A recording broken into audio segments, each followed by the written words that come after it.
அவர்கள் இன்னொரு காரியத்தை செய்திருக்கிறார்கள். வாசிங்கள் தானியேல் புஸ்தகம் 11ஆம் அதிகாரம் 37வது வசனத்தை வாசிங்கள். தானியேல் 11:37.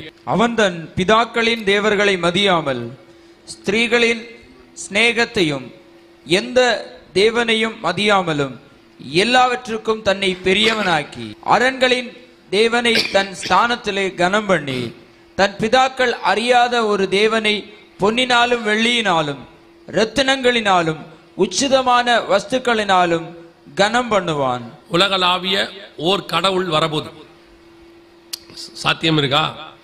இதுவரைக்கும் ஆரம்பிக்கும் போது சாத்தியம் இல்லைன்னு சொன்னோம். ஆனா இப்ப எல்லாமே சாத்தியமாயிருச்சு.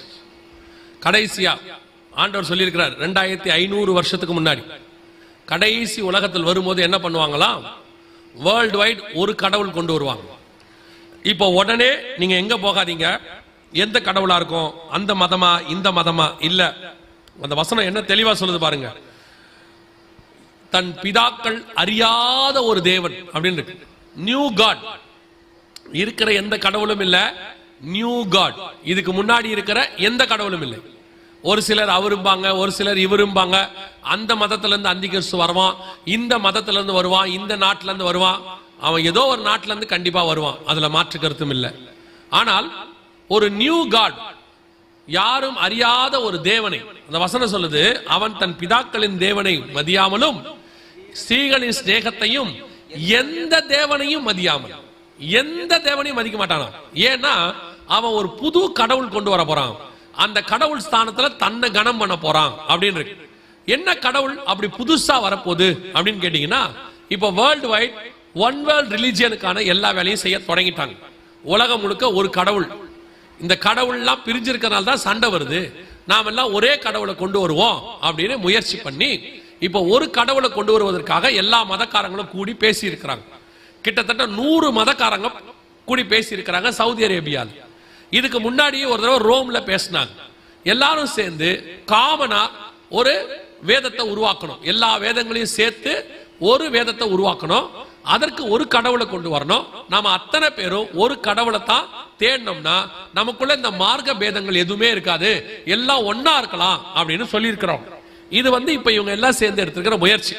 சரி, இது சரியா வருமா அப்படின்னு கேட்டா உங்க மைண்ட் சொல்லும், இல்ல அப்படிலாம் வாய்ப்பு இல்ல, ஒத்து போக மாட்டாங்க அப்படின்னு கேட்டா இவங்க சைன் பண்ணிட்டாங்கன்றதுதான் முக்கியம். இப்ப நியூ காட் கொண்டு வர போறாங்க. எந்த காடா இருக்க போகுது அப்படின்னு கேட்டீங்கன்னா கவனிங்க, இதான் வரப்போற நியூ காட். இதுக்கு பேரு ஆர்டிபிஷியல் இன்டெலிஜென்ஸ் காட், செயற்கை நுண்ணறிவு கடவுள் இப்ப கொண்டாந்துருக்கிறாங்க. இதுக்கும் மத்ததுக்கும் என்ன வித்தியாசம்? கடவுள்களுக்கும் இவங்களுக்கும் இவங்க கொண்டு வந்திருக்கிற இதுக்கும் என்ன வித்தியாசம்? இப்ப கடவுள் அப்படின்னு சொன்னா உலகளாவிய ஒரு கருத்து இருக்கு. என்னன்னா, நம்ம போய் கடவுள்கிட்ட போறோம். கடவுளை ஏதோ ஒரு ரூபத்துல பாக்குறவங்க இருக்காங்க, நாம ஆவியில உணர்றவங்க. அவங்க கடவுள்கிட்ட பேசினா திருப்பி பேசாதுன்னு சொல்லுவாங்க. நமக்கு தேவன் பதில் கொடுக்கிறவராக இருக்கிறார், ஸ்பிரிட்ல, வசனத்துல அப்படி இருக்கு.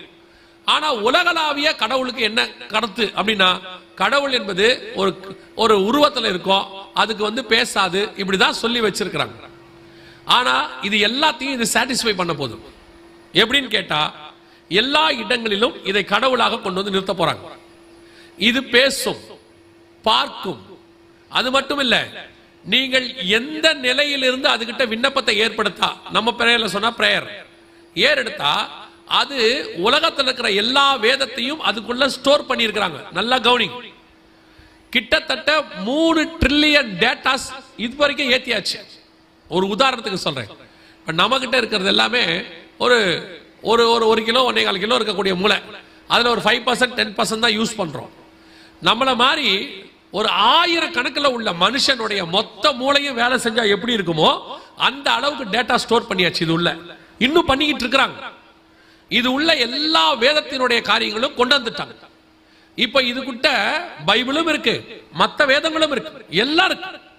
யார் போய் எந்த கேள்வி கேட்டாலும் பதில் சொல்லும். அவங்க வேதத்திலிருந்து அவங்களுக்கு தேவையான பதிலை சொல்லும். அது மட்டும் இல்ல, அதுவே சொல்யூஷன் சொல்லும். சுயமா யோசிக்க தொடங்கி இருக்கு. அதனால்தான் அதுக்கு பேரு செயற்கை நுண்ணறிவு, ஆர்டிபிஷியல் இன்டெலிஜென்ஸ். அது ஏதோ இதுவரைக்கும் நீங்க பாக்குற கம்ப்யூட்டர்லாம் நீங்க கொடுக்கக்கூடியதான டேட்டாஸ்க்கு பதில் கொடுக்கும். ஆனா இது அப்படி இல்ல, மனுஷனை விட பல மடங்கு ஸ்ட்ராங்கா மூளையில செஞ்சிருக்கிறாங்க சிஸ்டம். இப்ப இது ரொம்ப ஆபத்து, இது மனுஷனை ஒரு நாள் எதிராக மாறப்போகுது, இதை செய்யக்கூடாது அப்படின்னு சொல்லி விஞ்ஞானிகள்லாம் சொல்லியாச்சு.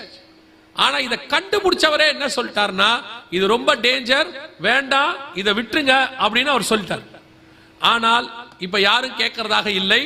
இதை விட அட்வான்ஸ்ட் வந்துகிட்டே இருக்குது ஏஐ டெக்னாலஜில. கடைசியில AI god, artificial intelligence god, செயற்கை நுண்ணறிவு கடவுள் ரெடியாக இருக்கு. இப்போ இதோட ஸ்பெஷாலிட்டி என்ன தெரியுமா?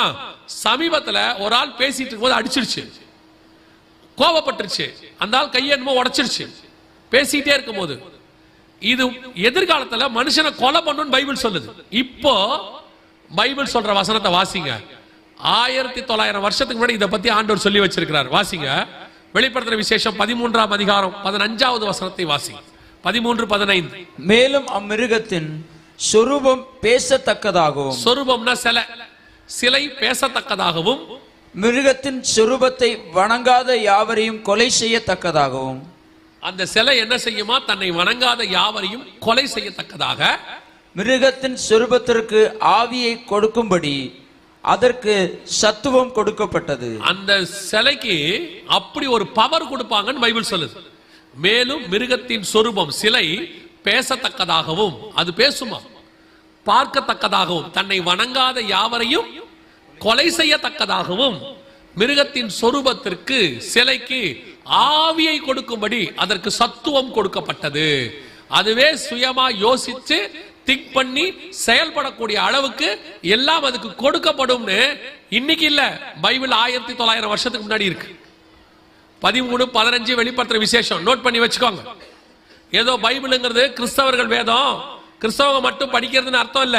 அது ஒரு பக்கம் தியானிக்கப்பட வேண்டியது, இன்னொரு பக்கம் நம்முடைய எதிர்காலத்தில் வரக்கூடிய அழிவிலிருந்து நம்மை பாதுகாத்துக் கொள்வதற்கு கர்த்தர் கொடுத்திருக்கிற மிகப்பெரிய கேடகம். ஆண்டவர் என்னைக்கு சொல்லி வச்சிருக்கிறார் பாருங்க. இப்ப சிலை பேச ஆரம்பிச்சிருச்சு. இதே வசனத்தை 40 வருஷத்துக்கு முன்னாடி எடுத்தா இருக்காது. அதாவது வசனம் இருக்கும், ப்ரூஃப் இருக்காது. அது எப்படிங்க சிலை பேசும் அப்படின்னு கேட்பீங்க. அது எப்படி சிலையே யோசிக்குமா, பைத்தியக்காரங்க அப்படிம்பாங்க. இன்னைக்கு சிலை பேசும், பார்க்கிறது, கொலை செஞ்சிருச்சு. எங்க செஞ்சிருச்சு? போட்டோ, இது ஒரு வோல்க்ஸ்வேகன் கம்பெனில கூட வேலை பார்த்துட்டு இருந்த ஆளை வச்சு நசிக்கிருச்சு. ஒரு இடத்துல கேள்வி கேட்டு ஒருத்தர் கேள்வி கேட்டுக்கிட்டு இருக்கிறார். அவர் கேட்ட கேள்வி அதுக்கு பிடிக்கல. அவர் ஒரு கமாண்ட் கொடுக்கிறாரு, அந்த கமாண்ட் அதுக்கு பிடிக்கல. அது திருப்பி வந்து அந்த கமாண்ட் கொடுக்கிறவரையே அடிச்சிருச்சு. எல்லாம் இப்ப நடக்க ஆரம்பிச்சிருச்சு. விஞ்ஞானிகள் அத்தனை பேரும் சொல்றாங்க இது டேஞ்சர், வேணா நிறுத்துங்கன்னு. அமெரிக்கன் பார்லிமெண்ட்ல கூப்பிட்டு கேட்கறாங்க இதை கண்டுபிடிச்சவங்கள, இது டேஞ்சர்ங்கிறாங்களே, உண்மைதானா? ஆமா. அப்போ அமெரிக்கன் பார்லிமெண்ட்ல சொல்றாங்க, அப்படின்னா இதை ஸ்டாப் பண்ணிடுங்க. எதுக்காக செய்றீங்க? அதுக்கு இதை கண்டுபிடிச்சவங்க சொல்றாங்க, நாங்க ஸ்டாப் பண்ணுவோம், ஆனா உலகத்துல பல நாட்டுல பல பேர் செய்ய ஆரம்பிச்சிட்டாங்க, இனி ஸ்டாப் பண்ண முடியாது. யோவேல் தீர்க்கதரிசன புத்தகம் 2ஆம் அதிகாரத்தில் 8 முதல் 16 வசனங்களை வாசித்து பாருங்கள். இந்த ஆர்டிபிஷியல் இன்டெலிஜென்ஸ் செய்ய போகிற மிகப்பெரிய பேரழிவுகளை குறித்து ஆண்டவர் சொல்லி வச்சிருக்கிறார். ஒரு பெரிய பலத்த ஜாதி வருகிறது, அதுக்கு முன்பாக ஜனங்கள் நடுங்குவார்கள், அது பலகனி வழியாய் உள்ளே நுழையும், வானம் இருண்டு போகும். எல்லாருக்கும் அங்க இருக்கு. ஆண்டவர் சொன்ன அத்தனை தீர்க்க தரிசனங்களும் மிக துல்லியமாக நம்முடைய காலத்திலே நம் கண்களுக்கு முன்பாக 100% ஆம் என்றும் ஆமென் என்றும் நிறைவேறி கொண்டிருக்கிறது. இப்ப நாம என்ன செய்ய போறோங்கிறதா கேள்வி. இதெல்லாம் எதுக்காக சொல்லப்படுது தெரியுமா உங்களுக்கு? ஏன் இதை நாங்க சொல்றோம்? அற்புதங்களினாலும் அடையாளங்களினாலும் வேத வாக்கியத்தை உறுதிப்படுத்தினார்னு வசனம் சொல்லுது. இதெல்லாம் எதுக்கு உங்களுக்கு சொல்லிட்டு இருக்கிறோம் தெரியுமா? இயேசு சொன்ன வசனங்கள் எல்லாம் 100% உண்மை, அத்தனையும் தீர்க்க தரிசனம். அவர் சொன்ன இத்தனை வசனங்களும் துல்லியமாய் நடைபெறுகிறது என்றால், இயேசு வருவேன் என்கிற தீர்க்க தரிசனமும் துல்லியமாய் நடைபெற போகிறது.